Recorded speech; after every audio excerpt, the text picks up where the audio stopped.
Welcome to the Neuro Flex podcast, where we teach you how to leverage cutting-edge neuroscience to optimize your brain performance. Now, here's your host, Toby Passman.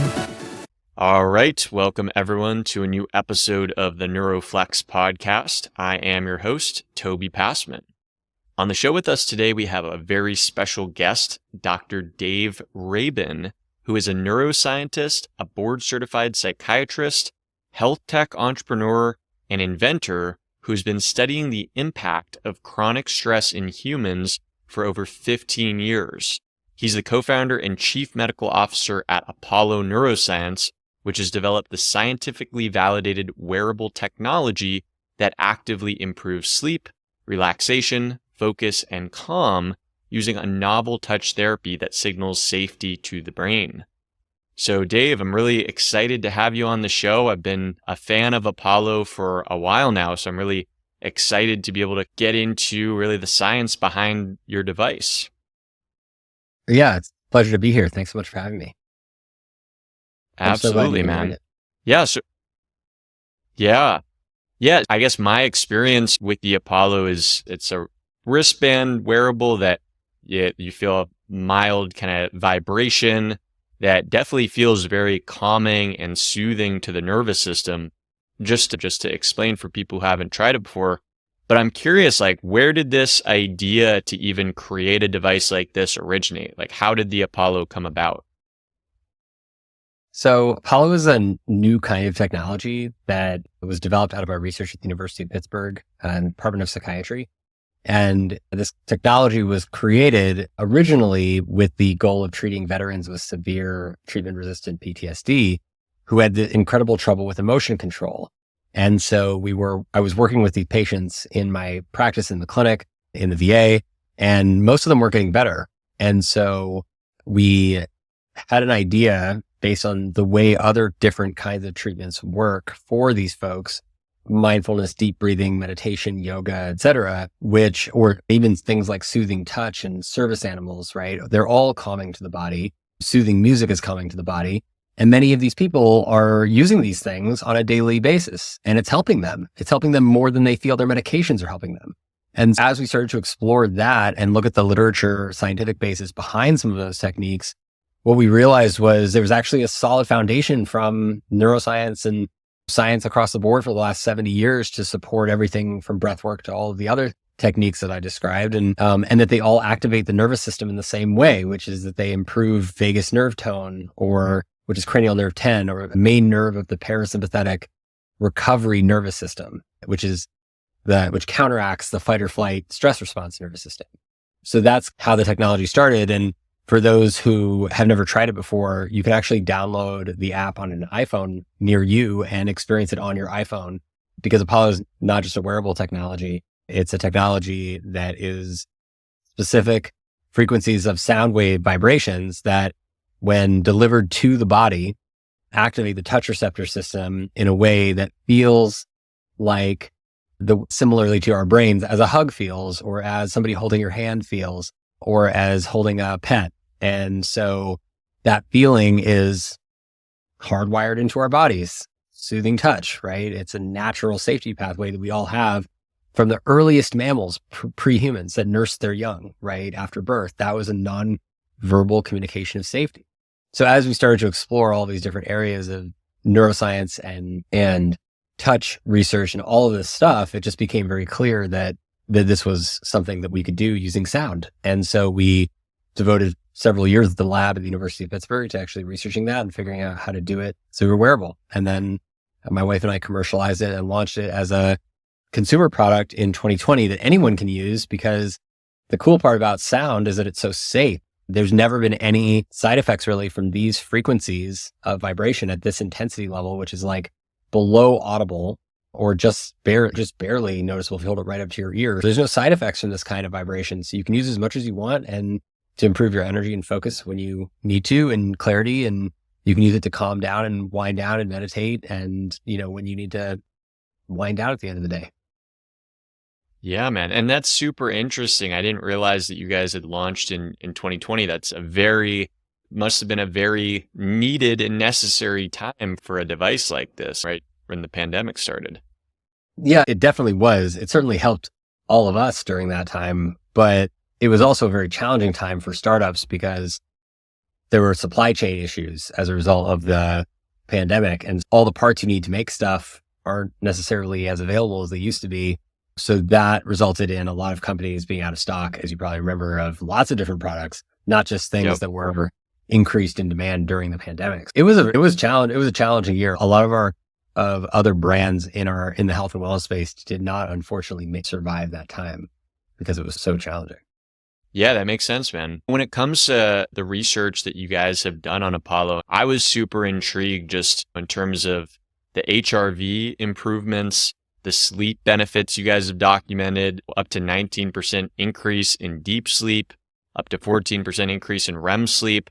Was that something that you guys initially hypothesized with the device, that it was going to improve these different markers, or is this something that you just realized and as different measures were evaluated?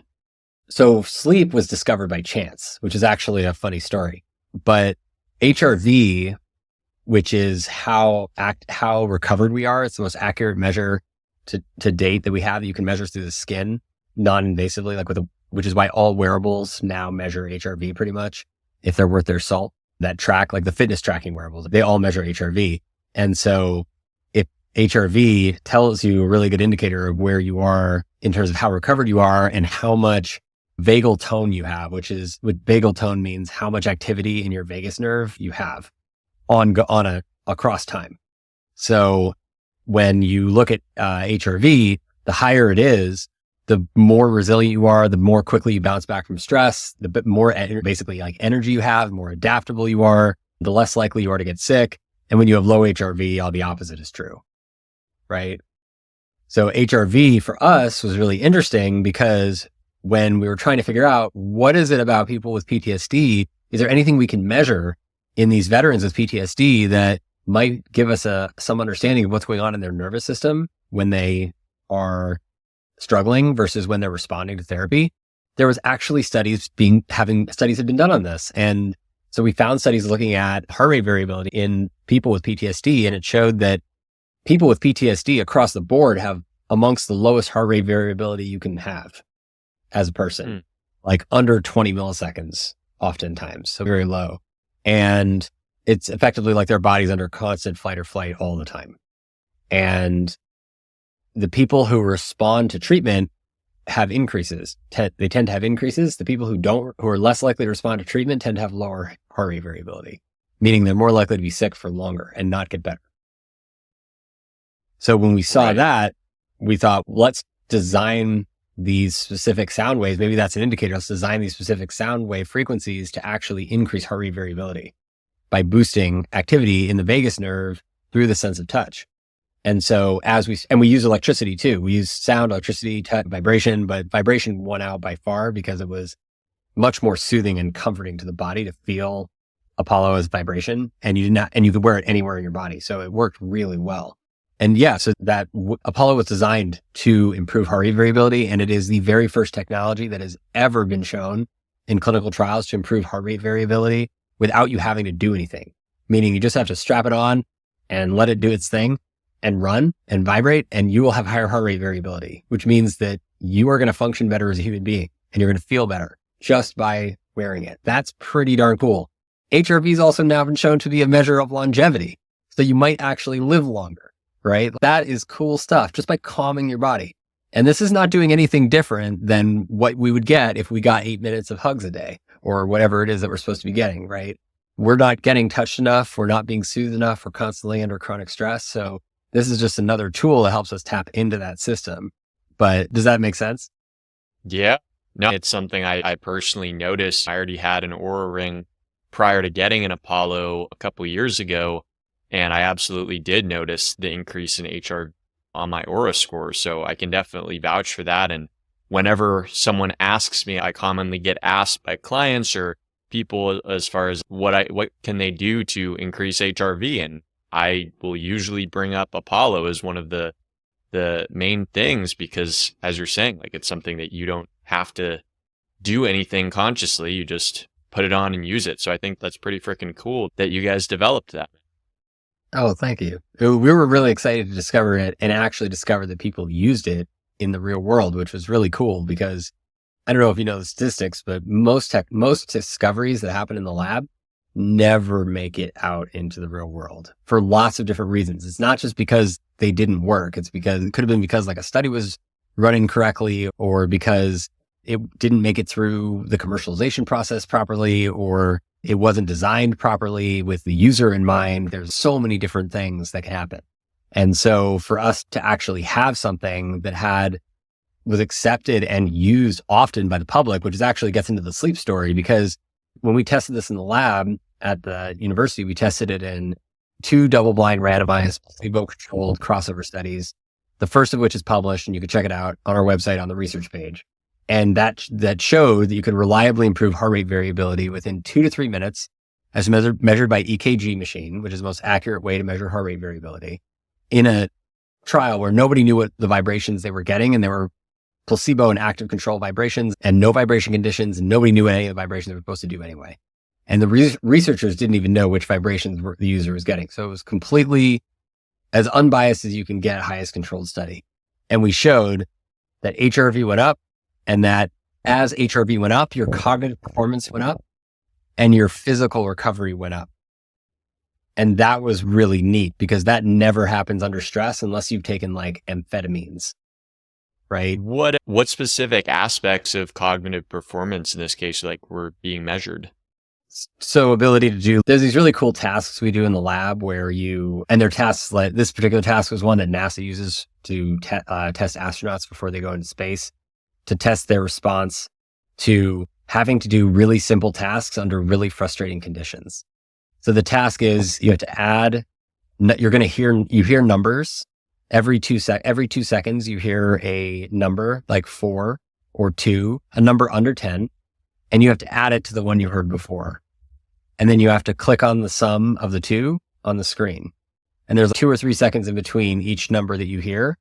And it tricks your brain because your brain wants to add the new number to the last number that was in your brain, which is the sum of the last 2 numbers. So you have to pay a lot of attention to be able to, and you have to be like really in flow to be able to like actually do well on this task consistently. It's extremely hard.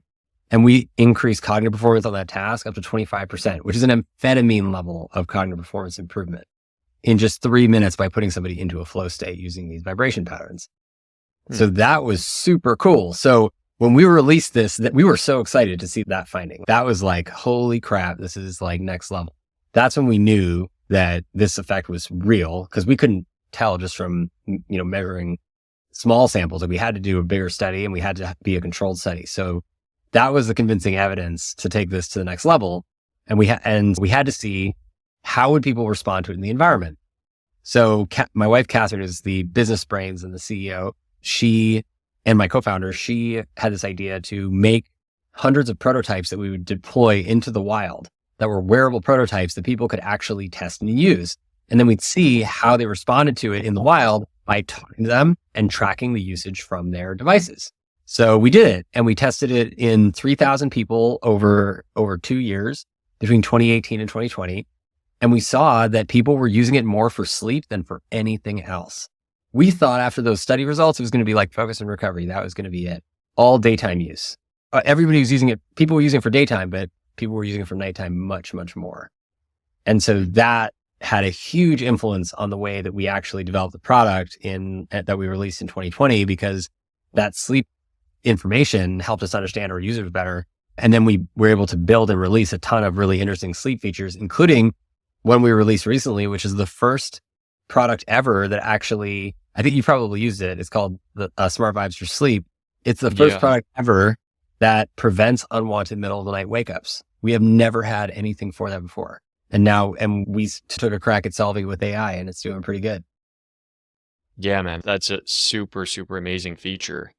So I'm curious with what you said before, as far as a lot of neurotech companies in general, but a lot of neurotech companies, like 2020 was a tough year. What do you think specifically, like you guys had the research, you guys knew that this was something that people liked to use, that their sleep was really improving.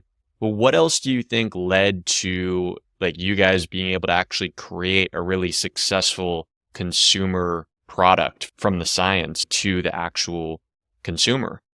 It's a good question. I think honestly, the biggest single thing that we did that was the most important was that step that I just told you about, which was actually testing a prototype in the wild in a very large number of people and talking to them and tracking data and actually looking at it and analyzing it and understanding how is this being used for what and why, and what do people like and what do they don't like, and will people actually use it or not, right? That step is a step that most companies don't take. Most companies discover something in the lab and then they're like, this worked. This is great. Let's just make something that looks slightly better and release it to the public.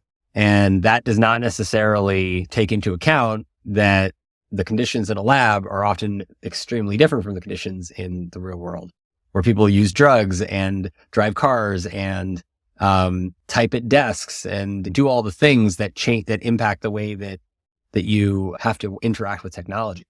So that step is referred to as like an implementation science step, which is a field of science research about how to effectively take technology. This is my wife's specialty, is like, how do you take technological developments and discoveries from the lab and help that are really promising and help figure out a fast path to get them through to actual use or an actionable change in the community, right? Because it takes so long right now to do that in the medical field. It takes average 15 to 17 years to get from discovery to practice.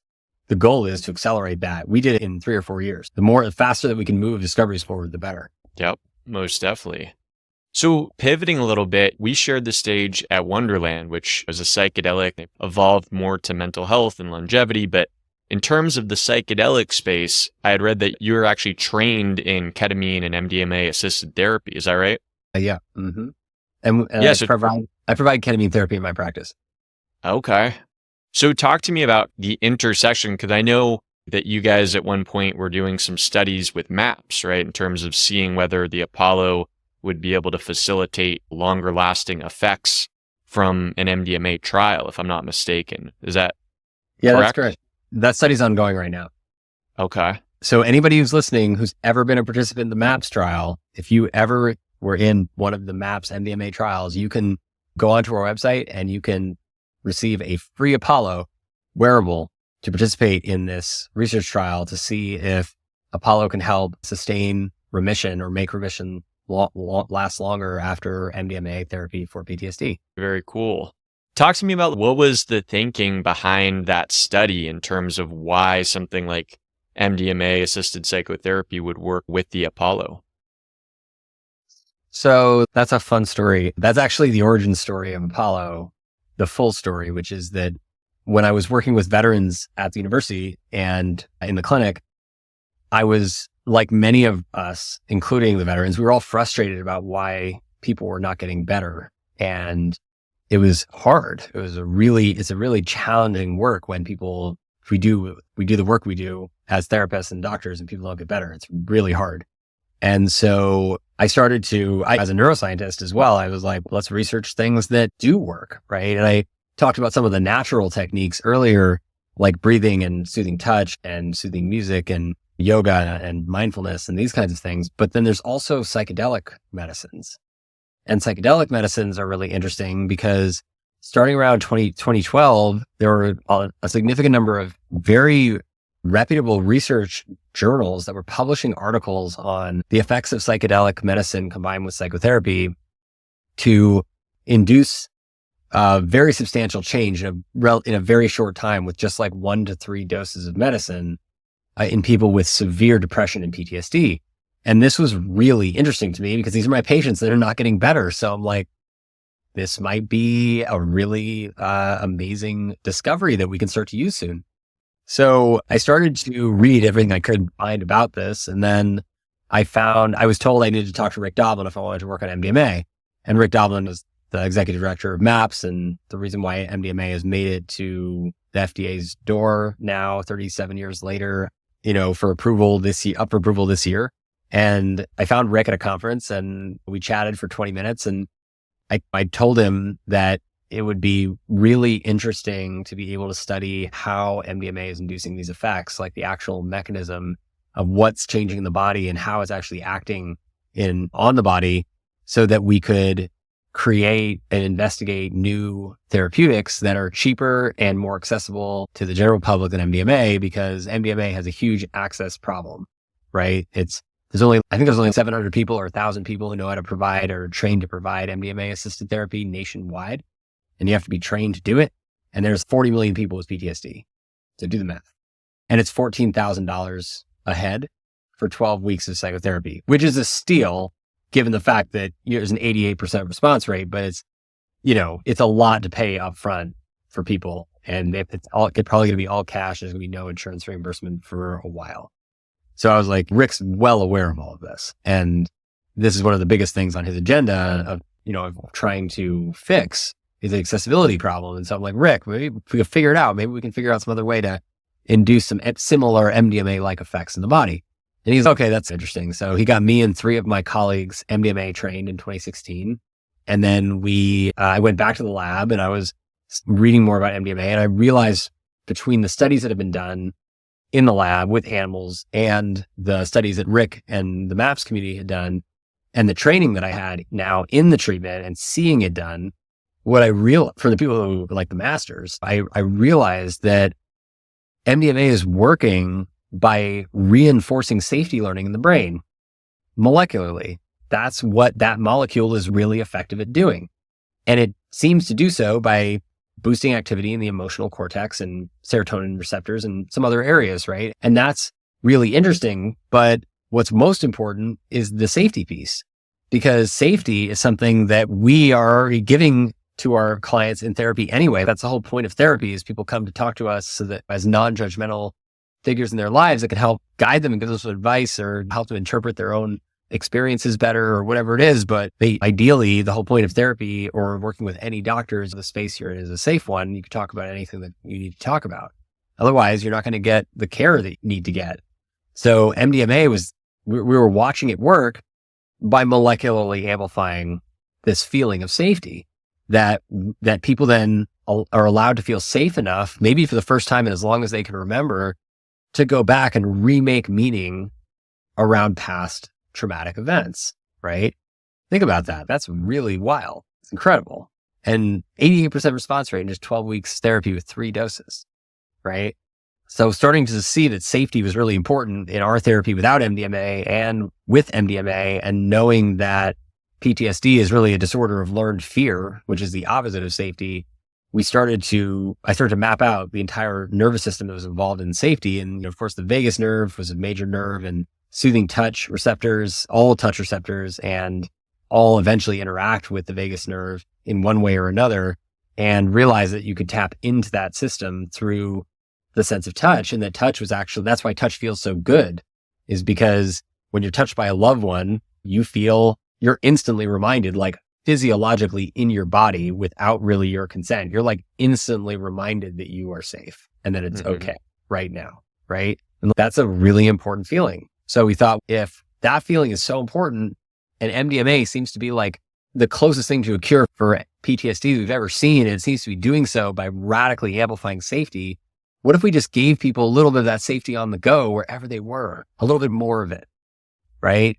And what if we could do that by giving your touch receptors like a little extra love on the go, right? And maybe that was wearable in the form of like wearable based vibrations that you could just take with you, right? And then that became Apollo. Wow, that is super fascinating. So it almost reminds me in some ways of talking about holotropic breathing, how Stanislav Grof developed that as a way of like mimicking the LSD experience without a drug. And it's almost like you saw the effects neuroscientifically in terms of what MDMA was, how that was affecting the nervous system, and then being able to replicate some of that with Apollo. Yep. Same idea. And we're not the only 2 people who have done it, but we are both neuroscientists and psychiatrists. So we think about these things in a similar way. So I know the study's ongoing, but anything like, have you just heard anything anecdotally as far as like people who are combining the Apollo with MDMA-assisted psychotherapy? Is it seeming to have an effect? So the medicine and the wearable for the MDMA study are not combined. The MDMA studies have already finished. So when those studies are done, in the MAPS only follows up with people 1 year out, and then they don't get any more information from the subjects who participated in the study. So we basically, through a conversation with Rick, we were hanging out a few years later after we had Apollo launch. It was probably and we're hanging out at a conference we were speaking at together, and he was wearing it, and we were chatting, and I was telling him about our PTSD study findings, the pilot study findings that were showing a response in almost 90% of people. That was a significant response in terms of their symptoms in our first pilot. And he was like, wow, this is really interesting. If this is having this kind of effect on people with PTSD who are currently symptomatic, it's probably going to help people who have PTSD, who finished MDMA therapy already. Maybe it would help them sustain their treatment response because working for PTSD. So we took it and put it into a add-on trial on top of the MAP study that allows anybody, as I mentioned earlier, anybody who's ever participated in a MAP study for MDMA therapy is eligible to receive a free Apollo if they participate in the study. And then we do the 2-year and 3-year follow-up for MAPS in terms of this tracking people's symptoms over time. So then we start to get even more helpful data about how long is the MDMA effect lasting? Because we have a control group who didn't take the Apollo. So we're going to figure out how long is the MDMA lasting without Apollo, and then how long is it lasting with Apollo, the effects. So that's a really cool study. It's like a 4-year long study. We're in end of year 1. We got a ways to go, but I can tell you from the folks we've had thousands of people using Apollo with psychedelic medicine. We've probably had over 1,000 patients so far using Apollo with ketamine in ketamine therapy. MDMA is not legal yet, but ketamine clinics are all around the country. And we've actually easily had over 1,000 patients now over the last couple of years using Apollo with ketamine therapy before, during, and after to improve their ability to drop into the experiences by calming them down a little bit before they have their ketamine experience. Because if you have any kind of anxiety or apprehension about the experience isn't as good, for lack of a better term, it's not as therapeutic for people. How calm people are makes a huge difference before they drop into any psychedelic experience. And Apollo's been used for that most often. And then there's a lot of ketamine clinics around who will hand you an Apollo in the waiting room as soon as you sign your paperwork and walk up to the front desk. That it makes a lot of sense. That would be super synergistic. And I would think possibly even preventing against bad trips or negative experiences with psychedelics if you're getting that physiological signal that you're safe. Exactly. And that was the whole idea. This was also a discovery by chance. The only reason why we discovered that Apollo was helpful in psychedelic states or in and around psychedelic states was because people called us and told us that they had used it in those states, and that it was the people had told us that they used it in all parts before, during, and after. And the most interesting stories, because I'm one of the few psychiatrists and psychotherapists who will do bad trip therapy for people. So integration of challenging psychedelic experiences, which is challenging territory to work within, but it can be really helpful. And I really love that work. And it was really fascinating to me to see people texting me, telling me that they were able to help somebody get out of a bad trip with Apollo or get themselves out of a bad trip with Apollo, because as soon as they turned it on, it embodied them. It reminded that they were doing this and then this over and over again on the same thoughts or resisting the experience because they were uncomfortable. And they were in their heads. And as soon as they put the Apollo on, it just grounded them in their bodies as if they were deep breathing almost instantaneously. And they were able to take the reins of the experience back. Wow. So that was super cool. So I was really excited to hear that. And so we see people using that in ketamine experiences now with Apollo, which is exciting. Right. So I'm curious, with you being on the forefront of neuroscience, psychiatry, neurotechnology, as we move into this AI age, how do you see the future of consumer wearables, how people are going to be able to utilize more of these kind of scientific findings from the lab and actually be able to apply them to their life? Because I'm thinking of, besides Apollo, I've tried the Neurovisor. A friend gave me that at a biohacking conference, and it mimics. It's supposed to mimic a ayahuasca experience, but definitely did something, and I definitely felt like kind of an altered state, but it just seems like there's so many opportunities. There's so much that can be done with neurotechnology and the intersection with that and psychedelics. Like where do you see this going, like within the next few years? Yeah, we're at a really interesting intersection of AI and wearable technology and psychedelics and health and medicine. It's just a fascinating time that we're in. And I'll give you an example of what is coming from what we just launched, because I think that will really explain how our data ecosystem is going to be expanded by AI, and AI that actually helps us to heal and recover and feel better as human beings. So going back to the challenges of 2020, when we got all this information back from our users who were using the prototypes, the 3,000 people who were saying, this is working great for our sleep, and we're seeing their data and they're using it for sleep more than anything else. And we're like, okay, let's do some sleep studies. So we set up, I had 3 sleep studies planned at different locations, and they were scheduled to kick off in 2020. And then March 2020 comes around and all sleep labs shut their doors at that point indefinitely. So we were like, oh, we got to figure out another way to prove that this is working for sleep. I apologize, I'm a little sick. I'm in recovery.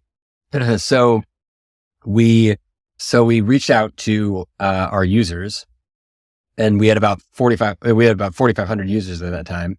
And we reached out to our users and we said, hey, how many of you guys have Oura Rings, and would you be willing to donate your Oura Ring data? Because Oura Ring had an open research portal at that time for coaches and doctors, and where you could visualize, you could have lots of people sharing their ring data for sleep and cardiovascular metrics with one person.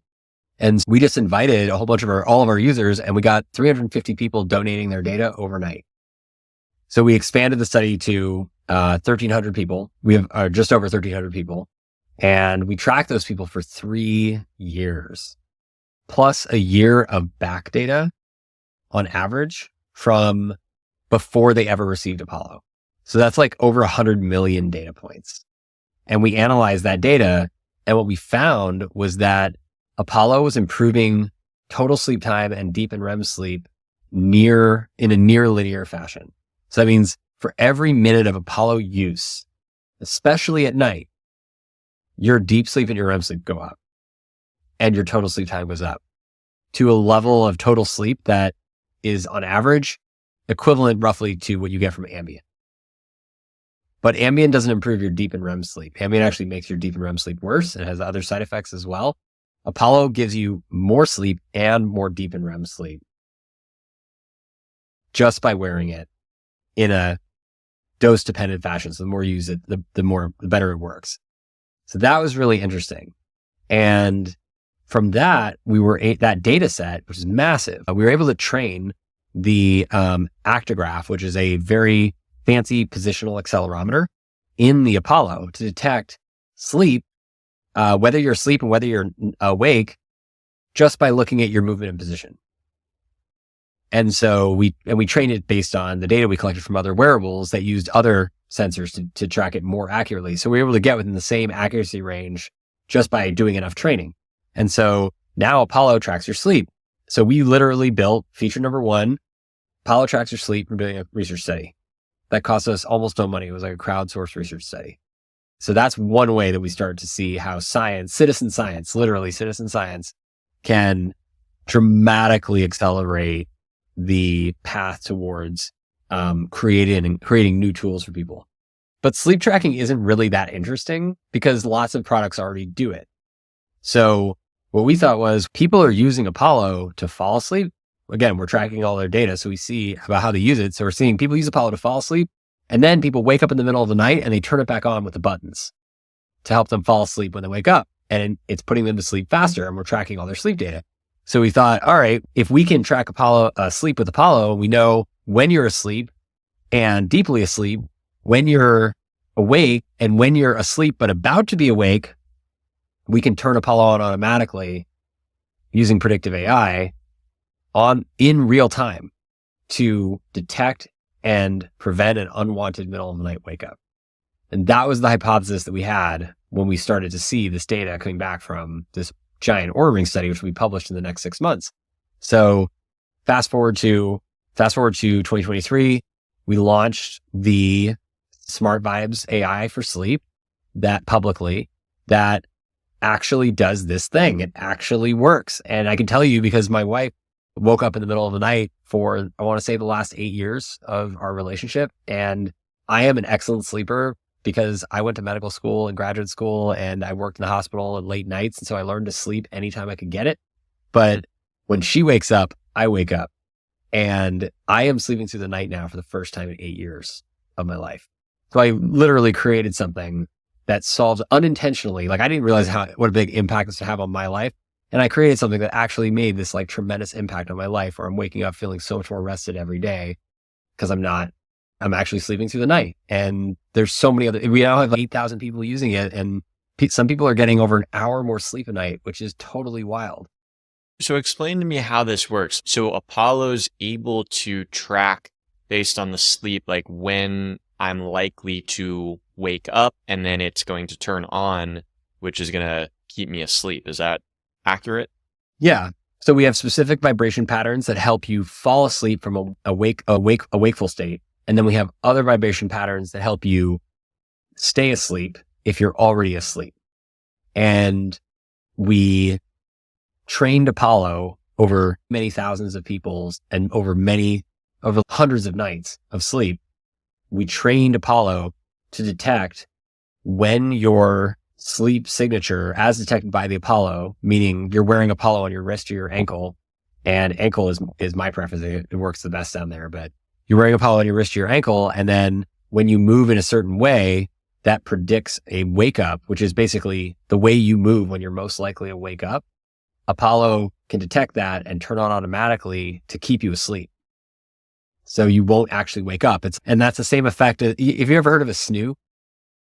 Snoo? I don't think so. No. So it's a technology that does this for babies, but under 1 year old. But the most similar thing is if you're a baby and you're crying and your mom comes in and starts rocking you back to sleep. That's what it is. That's the feeling that we are using predictive AI to give back to people who actually benefit from that feeling. Like we need to have closeness and soothing to help us fall asleep, because sleep is a vulnerable state. And we all have been there, right? Sometimes it's hard to fall asleep, back asleep when you wake up in the middle of the night. And that was me last night. Sometimes it just happens. So this was a really exciting product that we released, and it came literally, like you saw the journey, right? It came straight from what we saw originally as an unfortunate tragedy of COVID shutting down all sleep labs to one of the largest crowdsourced sleep studies ever done, to one of the first AI products that's actually solving a problem that no medications or technology has ever been able to solve. This is like one of the hardest problems in sleep to solve, is unwanted middle of the night wake ups. No sleep doctor has an answer except CBT, cognitive behavioral therapy, and breathing and stretching. That's like it. And that takes a lot of work. Most people don't do it. So this actually does it. And we did it by accelerating that research path and using a little predictive AI. Yeah, man. I think it's so cool just because I feel like there's so many like wearables out there that are just trackers that are getting data. And I'm all for that. I love looking at all the data myself, and with what I do doing QEEGs, and I love looking at the data. But at the same time, it's if I know my HRV is low and my Oura Ring's just telling me that, it's okay, what do I do about it? So the fact that you guys have actually figured out something that is actually going to improve these different biomarkers, I think is just super cool. Thank you. And wait till you get your new Apollo and you get the new feature update, because you have an Oura Ring, right? Yep. So now you pair your Apollo directly in the Apollo app. You pair it with your Oura Ring data. Okay. And then Smart Vibes uses generative AI to track your Oura Ring readiness, which includes HRV and sleep and a number of other things that Oura Ring tracks. And then we use that to customize vibes for you throughout the day. Wow. I can't wait. So now we're taking your Oura Ring data, which normally, as you said, you have to figure out how to act on it and change behavior to get it to improve. We're taking that data, we're processing that data for you, and then we're translating it into vibes that we send you throughout the day that improve your Oura Ring data for you. Man, so I can't wait to try it. You can actually watch your health get better, which I feel like health is one of those things where it's so important, but nobody thinks it's fun, but it can be fun. This is fun, right? Yeah. And when you can actually see tangibly, that's what I love about doing follow-up brain scans on people, is like showing people, hey, here's where you were started at.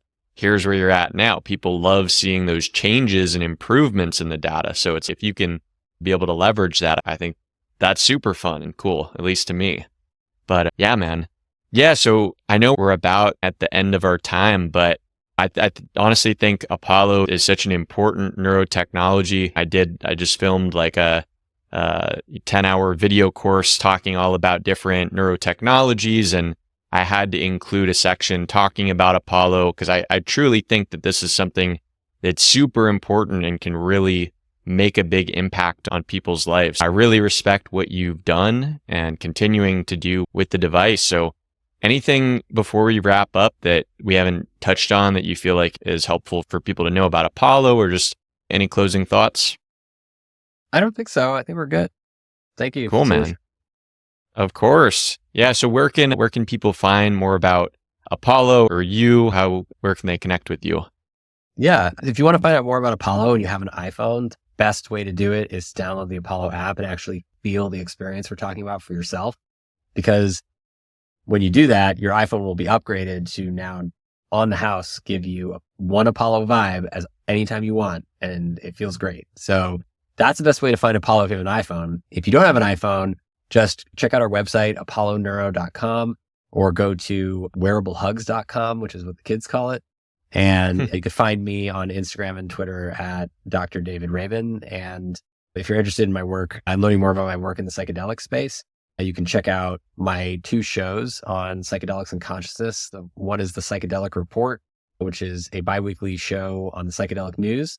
And then the other is about consciousness in the brain and translating some of these great discoveries we've made over the last 100 years in neuroscience into things that we can all do for ourselves and make our lives better, which is called Your Brain Explained. So that's a wrap. Dr. Rabin, thank you so much for coming on the show and sharing all your knowledge and expertise, man. My pleasure. Thanks for having me. Of course. Thanks for tuning in to the Neuro Flex podcast. Follow us on Instagram at Neuro Flex and keep tuning in each week for new episodes. You can listen to the full audio episodes on Spotify or Apple Podcast, along with the full video episodes on our YouTube channel, Neuro Flex Tech.